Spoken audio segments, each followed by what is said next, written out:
Welcome to Live from my office, and thank you as always to our friends from Apt Electronics. Lots more coming this year on this podcast from Apt. Apt Electronics, pleasing people since the Big Bang. I want to remind you, you can subscribe, rate, and review wherever you listen to this podcast. Please do. Never miss an episode. And tell a couple of hundred of your friends. I'm doing a Substack column now. You know what Substack is? I didn't know. I do now. Substack is where people go to write. You go, you write, it's therapy, it's information, it's entertainment, it's all those things. Substack. I'll put up a new column here in the next couple of days, a new blog, if you will, and you can grab it, and you can subscribe there as well, and I hope you will. All right, so let's go backwards. Let me reminisce here for a second. Back in the 90s, I spent some time on a radio station in Chicago called WMVP AM 1000. We carried the Bulls in the second run of Michael Jordan. I got to be pals with Steve Kerr, which was great. Got to know Phil Jackson a bit. Didn't spend a lot of time with Michael, but when I did, I took him to the hole. And I think you know what I'm talking about. But those are great days. And it was a great radio station. Short-lived, but great. But in the meantime, on that radio station, I had the opportunity to interview OJ Simpson. Now, if you're over the age of 50, you know what a big deal that is. O.J. Simpson was the most famous and infamous person in the world in the 90s. Why? Well, because he was this beloved ex-football star who turned out to be a double murderer. I know he was acquitted. Yeah, he did it. And in the interview we're going to play for you today that was kindly posted by the Paley Center, the prestigious Paley Center in New York, this is the interview I did with O.J. Now, there's a whole backstory to how that interview came about, but all the credit goes to my old producer, Steve Grunwald, who is persistent as a mosquito on a summer night, and he got it done. So thank you, Grunwald, for that. You can still hear Grunwald on the radio in Detroit if you're in the area, or online as well. I'd love to give you the call letters, but I don't have it in front of me. But it's a unique name, Grunwald. Google it. Google Grunwald. There's a sentence I've never said before. All right, so on Netflix right now, there's a documentary called American Manhunt, and it's fine. It's good. And that is the reason I'm bringing you back to this OJ interview from days gone by. I apologize for my voice. I've been sick for, and I'm not exaggerating, 2 months. And if you've got this respiratory funk that's going around, you know what a good time it is. I'm now on, I think, my 4th antibiotic. So that could be a record. If you see a picture of me up at Walgreens, that means I'm a big winner. But since it is a big sports week with the Super Bowl, and since I really, really, really don't have a dog in the hunt, I mean, you know, look, at this point, I'm not an Eagles guy. I'd love to see the Chiefs win 3 straight. If the Bills couldn't make it, and they didn't, congratulations to Josh Allen for winning the MVP, but the Bills aren't there, the Chiefs are, so let's go Chiefs. Chiefs Kingdom. See if they can get 3 in a row. The Man of the Year is one of the awards that gets announced this time of year. And the Man of the Year is a testament to Walter Payton and the Payton family. And I take an opportunity every year, no matter what platform I'm on, to mention the legend Connie Payton, Walter's wife. Connie raised 2 beautiful kids. Jared became a pal in life. He's still on WGN TV in Chicago, does a great job. And Connie, the world owes you a tip of the cap. Walter doesn't get to be Walter without you. We also want to note for football fans around the country, Virginia Hallis has died. Ginny Hallis was 102, I believe, and quite a lady. I did not get a chance to know her on any level at all, other than to greet her a couple of times. But I was really touched by the fact that she was such a classy woman, and in the face of a lot of real negativity around the Bears. Now, the negativity around the Bears is earned because the Bears have been such a colossal disappointment for so long. But I'll give you just a quick story. I have an old producer named Ann Johnsos, a very good friend of mine. And when I say old, I mean a few years ago. She's not old. She looks fabulous. But Ann Johnsos' dad was Luke Johnsos II. And Luke passed after a battle with cancer. He was 75 years old. I think it was 2017, a few years ago. So Virginia Hallis was well into her 90s at that point. I think she was 94, 95. And she showed up at the memorial service, refused to cut the line, even though she was offered a chance to do the same. stood in line with everybody else to pay respects to Luke Johnson, who frankly, she had known him since he was born, because Luke Johnson's dad, Luke Johnson's the first, was George Halas's right-hand man, a great player who turned into a great coach. So for Virginia Halas to show up at the memorial service certainly makes sense, but at her age and her station in life, nobody would have been surprised if she didn't. But that, to me, is a small symbol of the person she was. So God bless her in the next life, and I hope you find a way to make the Bears a winner for all of us in the Chicago area, or Bears fans wherever you might be. Luke was an assistant coach, a head coach, and a great player as well. All right, so let's get back to this podcast, this week, this sports week, this Super Bowl week, at least before my meds fully kick in. This is the OJ replay. And again, the reason I'm replaying this is a lot of people are talking about this Netflix documentary, American Manhunt, which I'd recommend. It's good. But I'd also recommend this interview. You know, it's interesting. When I was doing a background on this, time flies. Let me just give you a little perspective here. Again, if you're over 50, you get the OJ thing. If you're under 50, you know certainly that OJ was accused of murder. He was acquitted. He lost in the civil trial, all of those things. But OJ was 47 when all that came down. He died last year at the age of 77. His wife, first wife, Marguerite, 75. She's still with us. Nicole was 35 when the murders took place. She would be 66 today. Their two youngest who were in the house when she was butchered. Sydney was 9 years old. He turns 40 this year. Justin was 5. He'll be 36. OJ had 3 other kids with Marguerite. I mean, they're more than grown. Arnell is 56. Jason is 54. He's a chef in Atlanta. And they had a little boy named Aaron who died in a tragic pool accident at the age of 2. The Goldmans, of course, are part of this picture as well. Ron Goldman was 25 when he was killed on that night. He would be 56 had he survived. Fred Goldman, who fought for his son's legacy just nonstop all the way to his death, is well remembered as well. Kim Goldman, who I had the pleasure to get to know briefly and speak with and interview. She was an advocate for victims' families, author and a podcaster. I'd recommend anything that Kim does, and I hope you support her. She is 52 now. Johnny Cochran passed at 68, endlessly entertaining, but he knew full well that he had a guilty man on his hands. Any defense attorney will tell you, don't want to know. That's not why I'm here. They deserve a defense. And he gave him a defense, and he won. F. Lee Bailey, key to that defense as well. He's the guy that wrung out Mark Furman as the racist cop he turned out to be. Really probably the tipping point in the case. Mark Furman is still around. Furman's got to be middle 70s now, I think. Lee Bailey died at 88 years old. And then there's Robert Kardashian, 59. All 3 of those guys gone, dead. Kardashian had cancer and he died. If not for the fame of the Simpson case, you may not have heard of the Kardashians. Imagine how different life would be then, huh?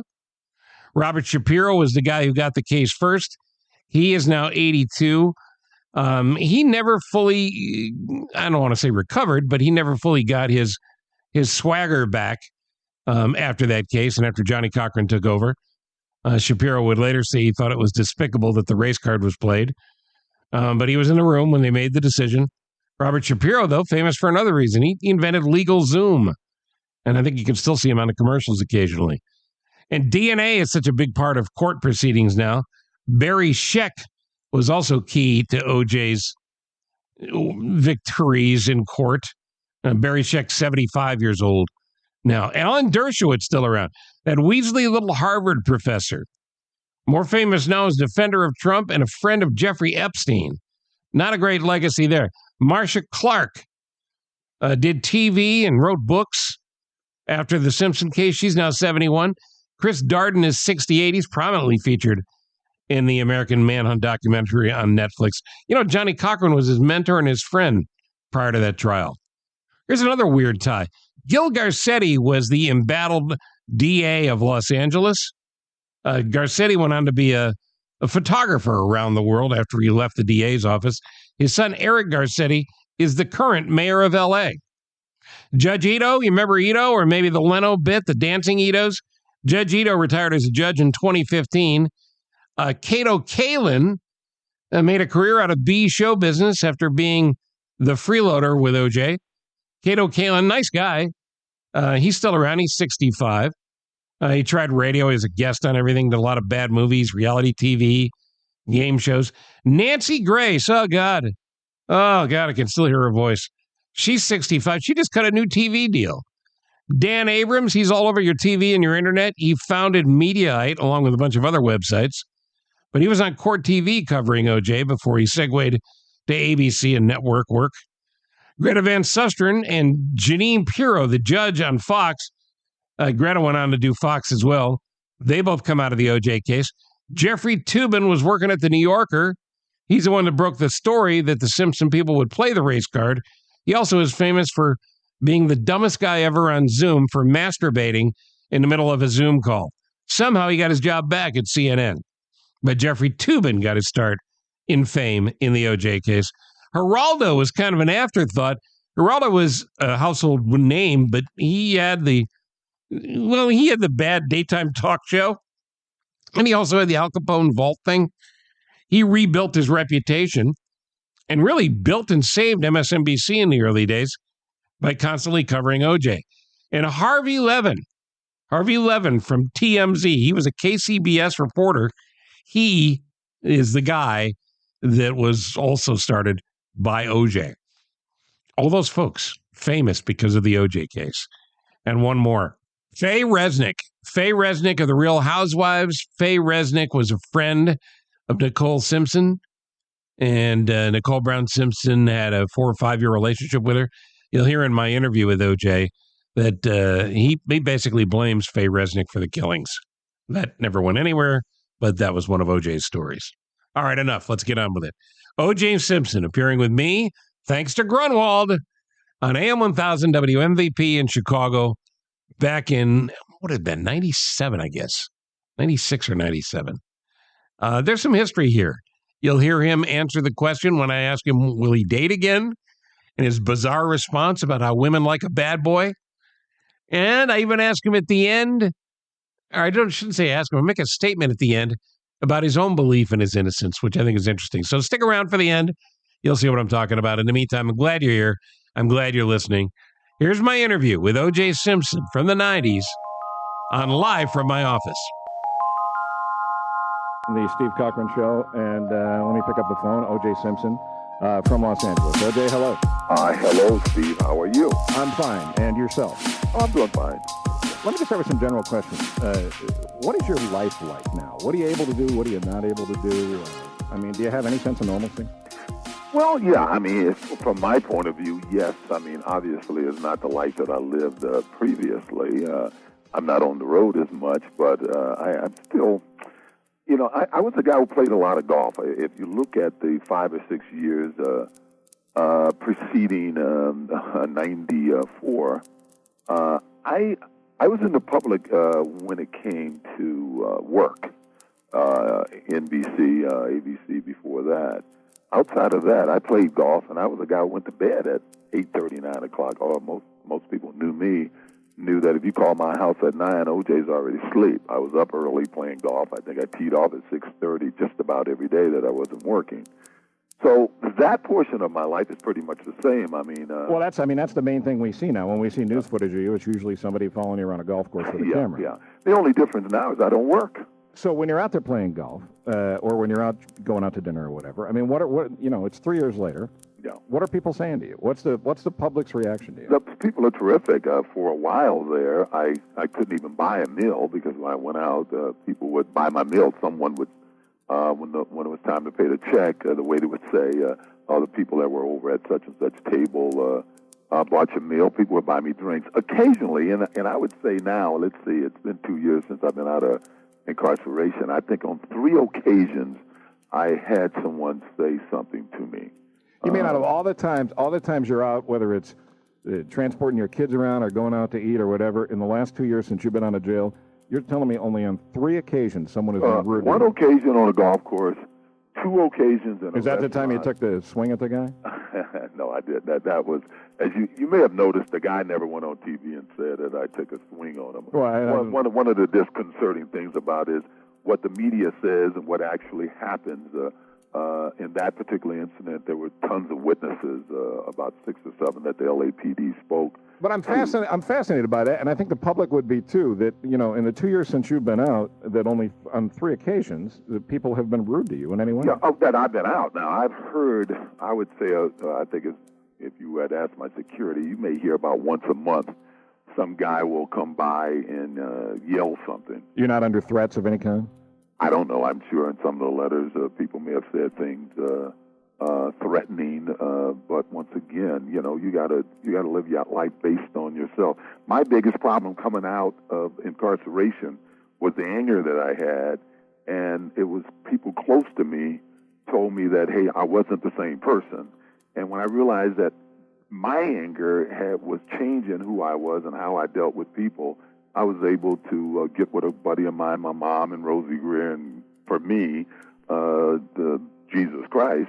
You mentioned Rosie Greer. Do you stay in touch with him? Oh yeah. Rosie is. When I was in court, they tried to imply that he wasn't a reverend and that he was a buddy of mine. Strangely enough, Rosie lives in Brentwood, where I live. Obviously, I saw him play football for the Rams, but I had never personally met Rosie until I was incarcerated. So did he approach you? We have become friends since then. Did he come to you and say, if you want to pray, I'm coming in? I was in my cell one day, and one of the sheriffs and the L.A. Sheriff's Department, super guys, all the guys that were down there, said, hey, there's Rosie Greer here, is here to see you. And I said, Rosie Greer for what? And they said, well, he's a reverend, and he might, it was a Sunday, he wanted to know if you wanted some fellowship. I said, sure. And I went, and for me, it was a blessing. What the deal that was made a huge issue of in the original trial, where you supposedly yelled something to him, what'd you say to him? I never yelled anything to him. Well, the incident I'm talking about, where you supposedly... I know what you're talking about, but, there was many, many times with Rosie. It's funny that you asked that, because he and I talked about where could this have come from, I remember one day when I was really questioning my faith, and Rosie was saying, you can't give up, you got to stay strong. And I may have said, Rosie, I've done everything in my life. I've treated people well. I've given to charities. I mean, no one who's ever met me could ever say I was rude to them. I've done it all. And look where I'm at. I'm in jail now. How could God do this to me? Right. And, I don't know. I went through a phase where I was questioning my faith. But never would I ever yell at Rosie or Rosie yell at me. As a matter of fact, I told Rosie, as a man of God, you have my permission to talk about everything that we've ever talked about. The sheriff or the jailer, whatever the right term is for the guy who claimed to have overheard that, was he lying or was he mistaken?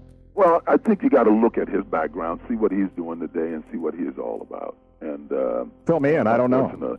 Well, looking at his background, see, this guy had a hard on from day one, and you just have to. Yeah, and I think even the sheriff's department knew it, and that's why it was really no big deal. The least little thing back then, they tried to make a deal on it, and I think the judges saw it.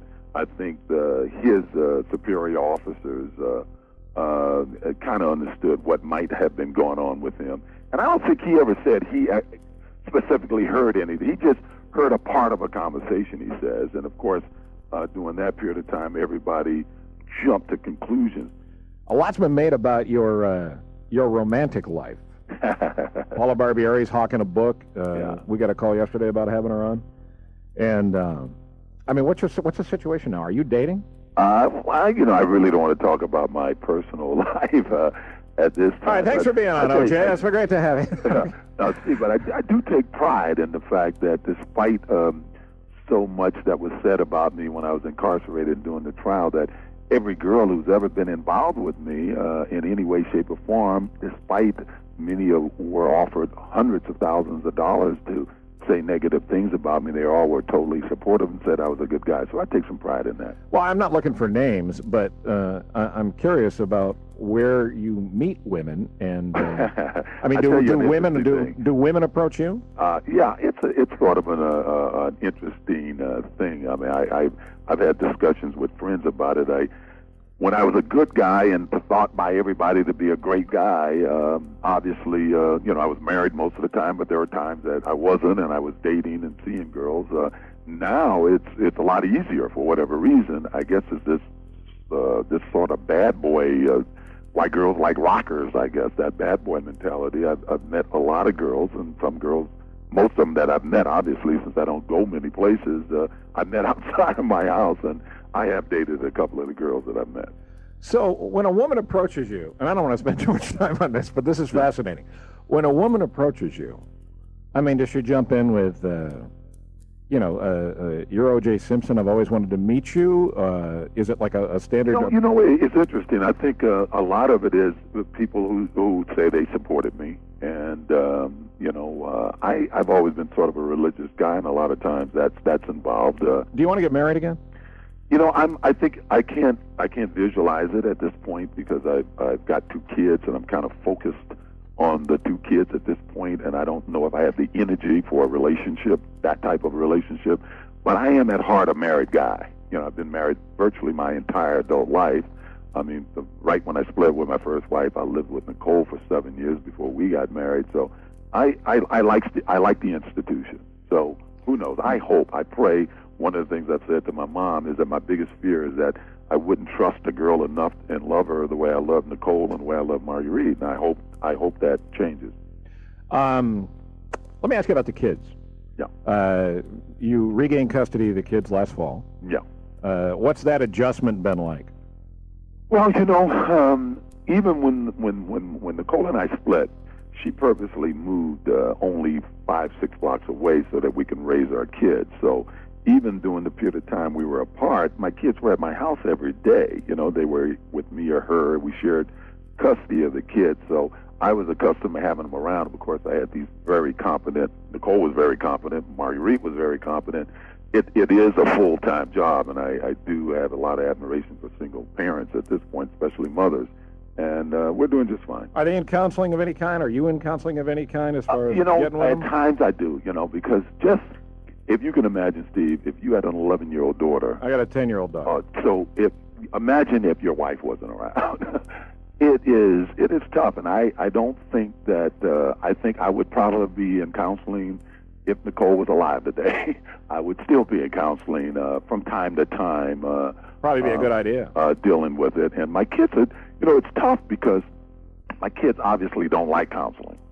They don't like going to speak to these people.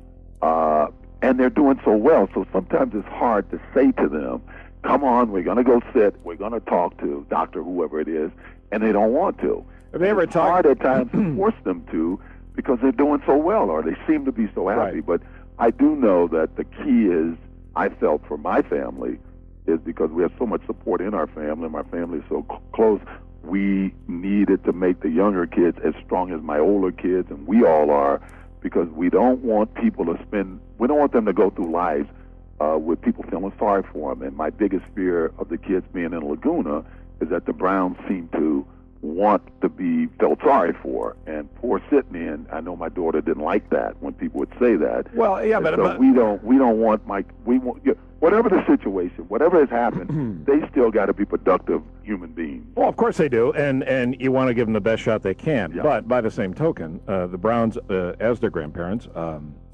I'm sure that regardless of how they feel about you personally, they have their best interests at heart. Wouldn't you agree with that? Well, yes, I cannot disagree with that. I think Judy and Lou does. I think the problem is they cannot control their daughters. And that was the problem. These people were exposing my kids to the media and to people for gain, for flat-out gain. And that is something that we're still going to be in court fighting over. Money that was things that were sold that should, by right, be Sydney and Justin's. Thoughts that their mother might have had and wrote down that by right belongs to Sydney and Justin. Pictures and things that were ours that they've sold and they made money for. But don't you consider that? Right. I mean, don't you consider that part of your duty and part of their duty as grandparents to shield your kids from that? Well, the point I'm saying is, I think you're missing my point, Steve. My point is, there are things that belong to my kids. Yeah. Those things were taken from the Browns. Happen to have custody of them because they were in Nicole's house. and they've taken these things to the National Enquirer and sold them. Okay, They call the National Enquirer when they're taking the kids to SeaWorld Right. and say, we're going to be at SeaWorld with Sydney and Jetson so that the National Enquirer could have a camera there. Well, that's wrong. That's ridiculous. I completely agree with you. Okay. These are not accusations of mine because these have been admitted to in court in our custody case. So Let me ask you a couple of very tough questions. Yes. Going through this horrible thing where their mother was murdered, has your daughter ever sat down with you or your son and said, "Did you kill Mom?" No. Does that surprise you? No. Why? I don't know why. It just doesn't surprise me. You know, that day may come one day. We may have to talk about it beyond that. One day we had one conversation about it that I don't want to share with America at this point with my young kids. And since then, my kids have just been going about being 11 and 9 years old. What about your older kids? Has that question ever come up with them? No. So, I mean, I understand you're talking about, your total family support, but I got to be honest, that surprises me. It surprises me that at some point your kids didn't say, Dad, I just need to hear you say that you didn't kill her. No. I mean, I'm sure they've heard me say it because when I was first incarcerated and people were visiting me, and I couldn't believe that anybody could even think I can do it. And I think my oldest daughter, probably as much as I can't say my older daughter, all the people who knew me well, my family, they were as incredulous as I was that anybody could think that I can do it. Your Heisman Trophy goes, your truck goes, your house goes. How are you holding it together? It's tough. Like right now, I'm packing up my house, right? So it's really tough because I got a lot of memories here, and I see things that Nicole and I have done. Just about every tree on the property we planted, and our kids were born here. I even lost a kid here. So that's tough. But, in life you got to focus on what you got, not what you don't have. And that's what I've done. I've said, hey, these are material things. Material things come and go. In my heart, I know I've been a good guy. I hopefully will be in heaven one day. And my focus has been on staying who I am, not letting these people get me further away from my ultimate goal. Now, Nicole was murdered. Ron Goldman was murdered. For Fred Goldman and for Lou Brown and Judy Brown to allow the DA's office to close this case for a PR move is wrong. I don't think they should close this case until someone has been criminally convicted of these murders. Well, the obvious question here, OJ, is on the day that you were acquitted, your son read a statement in court that said you were going to make it your life's work. You were going to use your funds, your time to find the real murderer. What are you doing? I'm doing everything that I could possibly do under the circumstances. No one, until someone like yourselves or Geraldo or these people, when they get Faye Rusnick and these people on TV, they give these people a free ride. These people lied. The DA know they lied. They lied about pertinent things in this case. In Faye's book, she told all of these far-out stories, yet when we had her in a deposition, she blamed them all on editor's errors. When she goes on a Geraldo show, on Larry King's show, they never mention any of that.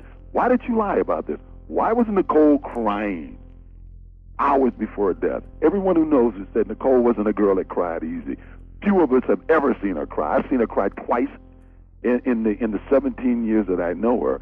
And she's on the phone with Faye, the last person she spoke to. She's in tears. My daughter stated it. They lied about it. They said they were giggling. My daughter knew they were lying, and she was dead hours later. 4 days later, previous to that, Faye moves in with her. Faye says she was only on $30 worth of cocaine. Yet when she was in the rehab center, she told him she was doing it every day for 2 months. Her fiance says she lies. I said she lies. Nicole's best friend said she lied. Nobody has put her to the rack as why she was lying. Well, who was she getting drugs from? Well, who came over that night? Well, why was Nicole crying? Nobody wants to answer those questions or put her on the rack. But how do you do that, OJ? I mean, she wasn't, she wasn't charged with killing anybody. I mean, how do you? Steve. Thank you, Steve. You just answered what I've been trying to say. How do I do anything? How do I do anything? I got two detectives. Both have families. Both I can't pay because I have no money to pay them. Fortunately for me, when what we think are leads come in, we all get together, we talk about it, and we try to follow with it hopefully to get some information as much as we can. I would just like to find Faye Rusnick's maiden name. Nobody can find her maiden name. Hold up on that point, but I almost forgot this. When you got back from Chicago, supposedly Bob Kardashian and you went out to get your golf clubs from LAX the next day. Yes. What was the reason you had? And trust me, OJ, when I ask you this, I'm a bigger golf fanatic than you are, and I would have gotten my clubs too. Yeah. But what was... You know what it was? It was I was at my house, and I needed to see my kids. Also, I needed to meet a guy that I was considering being a lawyer. Plus, I was still, I guess you got to say, in shock. You still don't, I mean, even today, I don't know how I reacted because you don't know what to do. So I had to sneak out of my house because it was like Troy outside with the siege of the media. We met the lawyer. Then he said, "What do you want to do?" I called and found out that my kids hadn't left yet, and I said from Laguna. So I drove. I said, "Let's go by Nicole's house." Why would I want to go by Nicole's house? I don't know. I just wanted to go by Nicole's house. Okay. We got there. It was tons of media, and we started down this street that sort of goes towards the airport because Nicole lives 10 minutes or so from the airport. And I put another cell call into my buddy Al, who was bringing my kids up, and they were still 40 or 50 minutes away. Well, I've been a guy who always moves. I like to move. I drive when I'm thinking and stuff, and we're just driving. He said, "What should you do?" I said, "Well, I could pick up my golf clubs." And we picked So you're up my saying golf you just clubs. used time you had on your hands. There was no necessary urgency to go get your golf clubs? There was no urgency. He was on the There way. was nothing to do. Because the obvious, the obvious story that's gone around is, maybe you had a knife in the golf club bag that you wanted to hide. Well, I mean, obviously you've heard that logic, story. I think logic would dictate if I had committed these crimes, I certainly would have gotten rid of any kind of weapon between leaving for the airport that night and coming back the next day. I certainly wouldn't have left my golf clubs with the guy from Hertz who had it in Chicago when I could have taken a plane another half hour later and had gotten it if it was of that much concern to me. Plus, once they finally got the golf bag, they went through it all and found that there was no blood anywhere in the golf bag. I don't think you can wash out blood out of leather. No, it But doesn't in come any out. event, it was just, once again, I thought it was much to do, much like the Louis Vuitton bag thing, much to do about nothing. Al Collins, what's your relationship with him? He's still, as he has been for the last, I would say 35 years, my best friend. Let's talk a little bit about money. You mentioned before you don't have any. Do you have any plans to get a job? Can you get a job? What's the status there? Well, it's tough. It's really tough. I certainly don't. We had the emancipation some 130 or so years ago, and I don't plan to work if I have to give whatever income I have to someone else. Is that the deal? If you go out and get a job now, all that money goes to the Browns or the Goldmans? I think they can attach something like 10 to 30% of it. But what am I going to do? I mean, am I going to sling burgers or, Why not? or anything? No, but I'm serious. I mean, if it came down to that, why not? Because I don't have to. Well, that's my next question. I mean, what are you able to support you and your kids on? Is it the pension? Yes. I grew up under the Joe Louis thing. That he was the guy that made all this money and he was broke. So I was a little paranoid about that. So over the years, where maybe other guys were spending all their money, I was making plans that if I ever got injured one day or was, became incapacitated in any way, shape, or form, I wanted to make sure that I would be able to support my kids and hopefully help my other family members out. So early on in my life, I sat down and did some planning and put money away in a pension fund, and I never expected it for this to happen, but thank God, the Lord had helped me prepare. Thank you. Sports memorabilia is a huge business. What do you do? I mean, can't you? Is that something you can do? Well, that is something that I've been doing. There is, we had a. So you do sell it? Yeah, 879 OJ. Any gloves or ugly ass shoes available? I say whatever. Another joke here. Well, no, we do. I do autograph balls and autograph jerseys and Buffalo Bills helmets, or if you're a USC fan, and some pictures. You talked about how when you were in jail, the L.A. sheriffs were great guys. Was that right? I think they were terrific. They kept me sane. It's again. I mean, the image that I think the general population has is that the police in L.A. were pretty fond of you, and you had a buddy kind of relationship. And then obviously over the course of the criminal trial, when they were held up as guys who fixed the case or attempted to fix the case, obviously you wouldn't be number one on their Christmas card list. What? Well, do you understand the irony there? I mean, what? You like the police, you don't like the police. You can't paint a broad brush over anyone. In New York, what took place in New York this past week, you can't say all the police in New York would do this. Some can't. I've had, and I have 9 witnesses here, guys who were security guys on me here. I would say after about 6 months, I was home. The first 3 months, I didn't stay here to Rockingham. I came home at about three more months, 6 months after the trial. On 3 separate occasions, I had my security guy come in and say, OJ, there's some police officers outside want to see you. And I'm thinking, what's going on? And I walked out front, and one day there were 2 black and whites with 4 LAPD officers. 1 black guy, 1 Hispanic person, and 2 white guys shook my hand and told me, you just hang in there. There's a lot of us that support you. We can't say anything publicly because we get tagged. I assume tag means they get the crappy jobs and they never get promoted. I played golf in this town with LAPD officers since I've been out of incarceration who have been very supportive. It's not all LAPD officers. So as far as you're concerned... We tried to be specific in the officers we thought did things wrong in our case. 2 of them have already been branded liars, 1 by a judge, and I think 1 the public knows. We were talking about Nicole a few minutes ago, and again, I don't want to stray really too far from that. In the civil trial, this was probably more prominent a news story than the criminal trial. Did you ever hit her? No, I didn't. I never intentionally hit her. That's a very interesting thing because what happened on a New Year's when we both were celebrating, we got very physical with one another. If anyone would have taken the time to look at the police report that by Detective Farrell, who investigated that thing the next day, spoke to Nicole, spoke to me, his report dictates exactly what the therapist that we both went to said. This was an isolated incident. The thing that you heard that was nothing to hear on 911. What you heard on 911, and this is once again is where the public gets confused. You heard another incident when there was nothing physical. The police came, the police left. They even taped us surreptitiously, and surreptitiously when they taped this, the police officer asked Nicole, this was in 93, 5 years after 89, has he ever hit you before? She says 1 time in 89. How do you explain the bruises in the Polaroid, OJ, if you never hit her, where the Polaroid, the picture of Nicole with all the bruises? I mean, if you didn't, then who did? As I've stated under oath in court, we got very physical. We were on the floor. We were against the wall. I mean, it wasn't like I can grab. Nicole was a very physical person. She took judo. She took everything.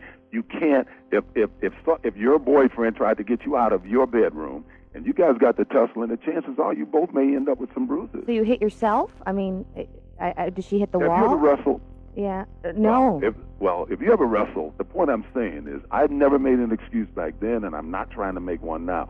I've always said I'm totally responsible for those bruises. I said it that night. I said it the next morning to the deputy. Whatever bruises she has on her, I am responsible for her. Right. I'm the guy that physically fought to get her out of the room. We were on the floor. We were against the wall, and I got her out of the room. If I'd have punched her once, and I think anybody who's listening to this with any common sense, if I'd have punched her once, we wouldn't have wrestled. If I'd have punched her once, her eye would have been swollen. She would have been bleeding. Greg's on the phone. Greg, your question for OJ Simpson. Yeah, OJ, I was just wondering, what were you thinking as you were driving around in the Bronco with the gun and the cash? I mean, that doesn't seem to be the act of an innocent man. Well, I think what was mainly on my mind is I was in so much pain. I really wanted to stop the pain, and I think if I could have ever gotten to Nicole's grave, I probably would have, I probably in my mind was suicide. I mean, I was that weak. This person that I had loved for 17 years was dead. I had trouble coming to grips to that. My kids didn't even cry. They were like happy, and I knew that they would never see their mother again. Then I got blamed, and I was in so much pain. They had put me on some medication. I wasn't a guy other than pain medication that was into, emotional type of medication that I've since found out that when you first start taking it, it makes you a little more emotional before it takes effect. And to be quite frank, I told AC, take me to Nicole's grave. We went to Nicole's. We didn't drive around as you worded it. We drove to her grave. The police were there. We couldn't get to the grave. We parked at a place. AC saw this gun and started talking to me. Said, I'm taking you home. We started up the freeway. He called LAPD before anybody saw us. He called LAPD and said, I have OJ, I'm bringing him home. What the transcript from the Bronco chase, if that's the right words for it, when you said I'm the only one that should be punished, what was going through your mind when you said that? Well, you have to, first of all, you got to understand, they didn't play everything there. I had talked to these guys 2 or 3 times, and I must have said 2 or 3 times, I didn't do this. And the conversation was the helicopters, and you have no idea. I'm laying in the back of this Bronco, and there are people everywhere, and AC is, I can't say speeding, but I can't see what he's doing. All I know is we're going through traffic. People are yelling. People are driving their cars next to us, yelling. Whoever I was talking to at one point says, OJ, just stop the car. Somebody's going to get hurt. And I said, I'm the only person that should get hurt, because I realized at that point I was responsible for all of this stuff that was going on. Oh, so you're saying it was out of context, and you were referring to... He knows it was out of context. And you were referring to when you said that, you were referring to the traffic and there could be an accident. Yeah. Do you believe that Mark Furman and company tried to set you up? I believe what Mark Furman did was he got to the house, they couldn't get in. They wanted to get in. They needed a way to get in to search the house. Mark Furman did what he needed to do for them to get in. First of all, he claimed he saw a piece of blood on the door, which nobody ever tested or saw, right? On the steering wheel was a spot of blood that was what they call a 4 allele. I guarantee you, if you check Mark Furman or Van Ader, one of those guys got a 4 allele. But that was their excuse to come over the wall under the guise that they were looking for somebody injured, looking for somebody hurt.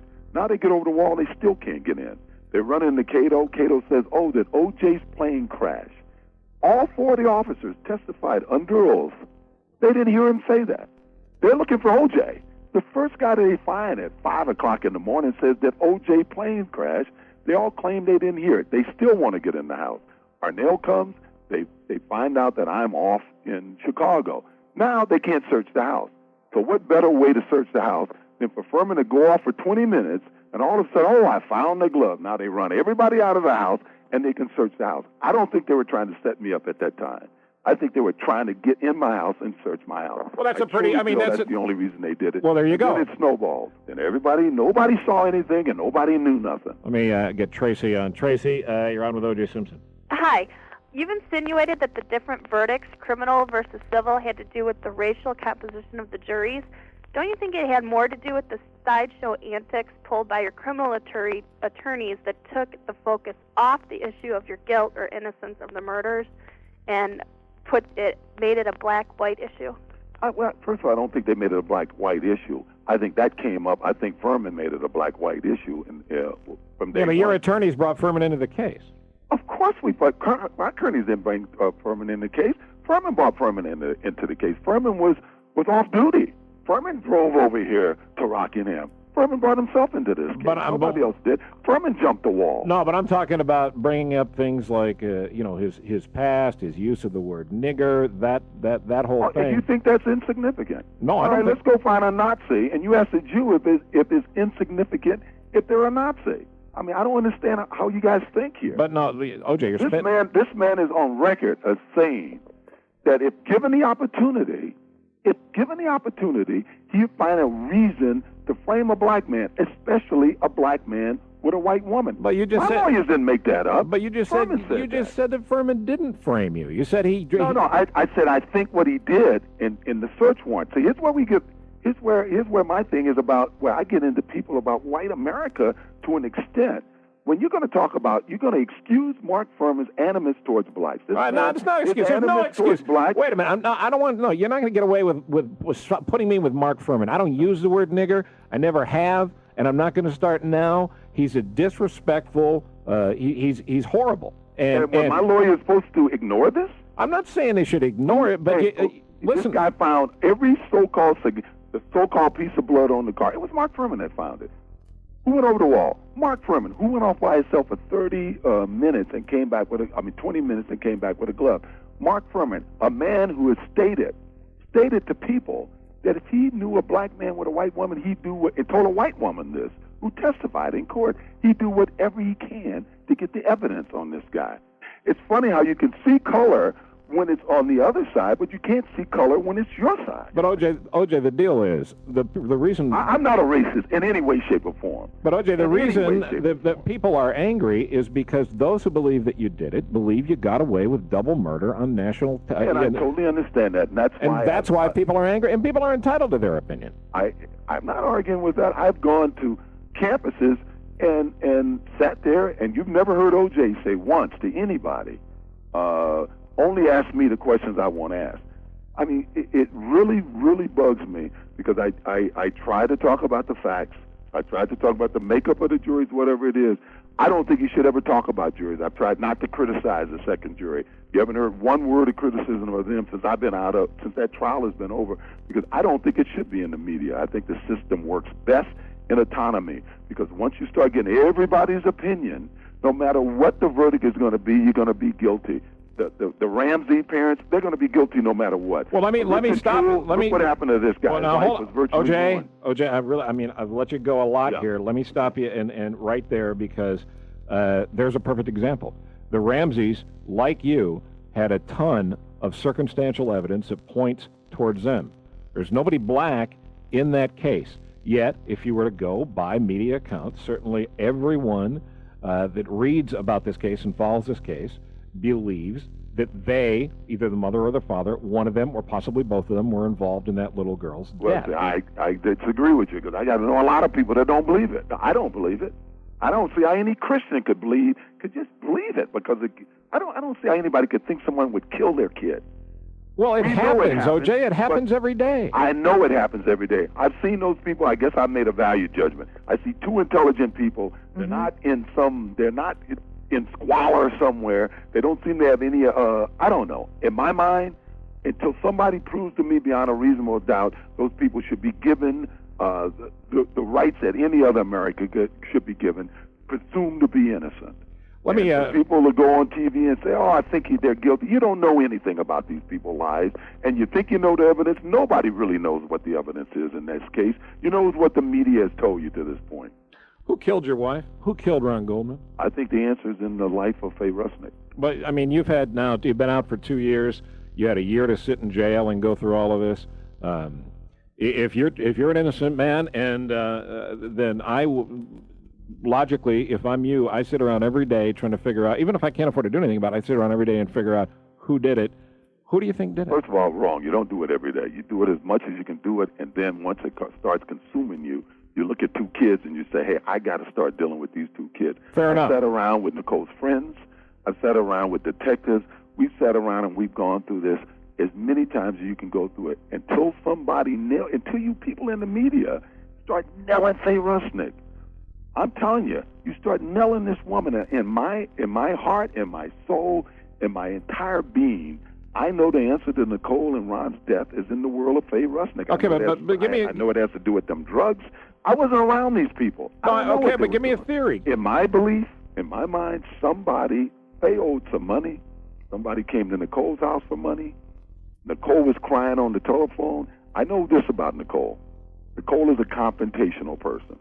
Throughout our life together, I think if we had time, we can get specific. Nicole is the person that if somebody showed up at that house looking for Faye or looking for money, Nicole would say, get the hell out of here. Get out of here, my friend's in a rehab, and you're da-da-da-da-da, and there's people you can't talk to like that.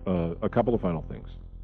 Recently, Jennifer, you were telling me that you saw, was it a psychologist on CNN, who was talking about your supposed mental state. When somebody gets into a car accident, they have trauma, they forget. When somebody is in Vietnam, in a war situation, they can be involved in trauma and forget. Is there any chance that you, and I'm asking this as a question, killed those two people and literally don't know that you did it? Heck no. Absolutely not. Have you thought about that? No. Never crossed your mind? Never crossed my mind at all. As the one woman said, how can you put your head on your pillow? You know, people who know me, everybody that know me, even people who might think that I could be guilty right now, would say they've seen me agonize over getting on a plane and not signing an autograph for some kid, you know, because I'm rushing through the airport. Oh, my son signed his autograph. If I kill these two people, there's no way I could live with myself. The reason I'm able to run around with my kids and be the way I am, because my trust is in my innocence. I'm bold and I'm resolute because I didn't do anything wrong. It's fascinating to talk to you. Hey, well, guys, I want to say I enjoyed it. You can imagine it's not a subject that I talk about often, and I do get emotional. My kids are motherless. A woman that I loved is dead. I was accused of it. I can tell you on my life I didn't do it. And I just want people to open their minds. And what you do to me today, the questions you have for me, I think we should be demanding when Geraldo and Larry King and some of these other people on the show, tell them to be as open as I am. Well, I feel like we gave you a very fair forum, and I want to give you a couple of observations quickly. I am surprised that there weren't a lot of calls from people saying that they're pissed off at you that you killed Nicole and Ron. That surprised me. That surprised me about the number of calls, because there wasn't a pre-screening effort. We put up the calls that came in. And I also have to say, after talking to you, I absolutely believe that you believe he didn't do it. I absolutely believe it. And I hope for you that you are able to be the best father possible. My kids are the most important thing in the world to me, and I hope that your number one goal in life is to take care of those two little kids and make sure that they are able to get through this horrible, horrible chapter in their life as best as they can and grow up to have a normal, happy life. Well, thank you. OJ Simpson from L.A.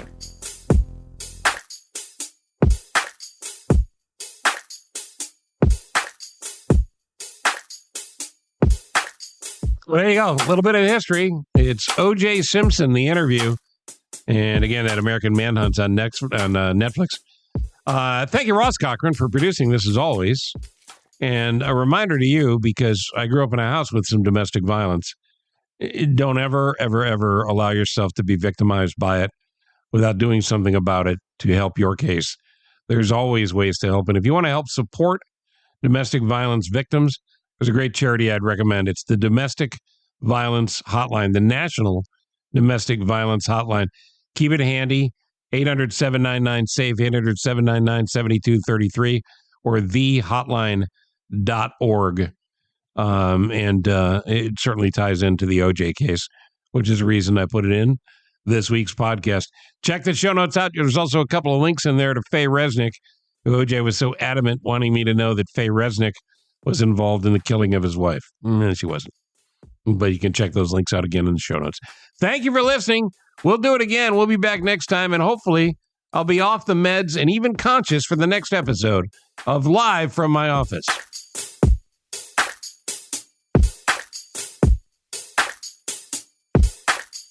Thank you for listening to Live from My Office, a service of Monkey Run Productions. All rights reserved. The podcast is hosted by Steve Cochran, and it's mixed, edited, and produced by me, Ross Cochran. Support the show by subscribing wherever you're listening and by telling your friends about it. Follow Steve on all social media channels, including Facebook, Instagram, Twitter, and LinkedIn, and make sure you check out this episode's show notes for relevant information discussed during the conversations. You can also email the show directly at thecochranshow@gmail.com with any questions or comments, and that's the best place to tell us about your favorite nonprofit so we can make sure we mention them on the next episode. Steve is available for corporate speaking gigs. He would love to MC your event, and occasionally, he's funny. Thank you for listening. Head to cochranshow.com for more.